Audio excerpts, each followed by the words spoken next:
Greetings, dear listeners. My name is Serikbayev Syrym, and today our broadcast is dedicated to course of action. A course of action or right of action in law, a set of facts sufficient to justify suing to obtain money or property, or to justify the enforcement of legal right against another party. The term also refers to the legal theory upon which plaintiff brings suit, such as breach of contract, battery, or false imprisonment. The legal document which carries a claim is often called a statement of claim in English law or a complaint in U.S. federal practice and in many U.S. states. It can be any communication notifying the party to whom it is addressed of an alleged fault which resulted in damages, often expressed in amount of money the receiving party should pay, reimburse. To pursue a cause of action, a plaintiff pleads or alleges facts in a complaint, the pleading that initiates a lawsuit. A cause of action generally encompasses both the legal theory, the legal wrong the plaintiff claims to have suffered, and the remedy, the relief a court is asked to grant. Often the facts or circumstances that entitle a person to seek judicial relief may create multiple causes of action.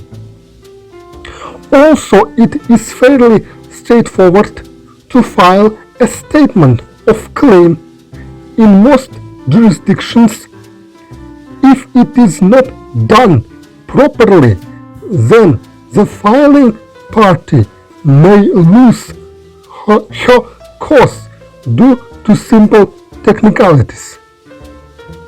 The need to balance procedural expediency and continuity, the technicalities of which one might fall foul, expressed as procedure rules, be they civil or criminal, must be balanced with the highest priority of all, to achieve justice. The court and his officers are obligated to serve justice first. There are a number of specific causes of action, including contract-based actions, statutory causes of action, torts such as assault, battery, invasion of privacy, fraud, slander, negligence, intentional infliction of emotional distress, and suits in equity such as unjust enrichment and quantum merit. The points a plaintiff must prove to win a given type of case are called the elements of that cause of action. For example, for a claim of negligence, the elements are the existence of a duty, breach of that duty, proximate cause by that breach, and damages.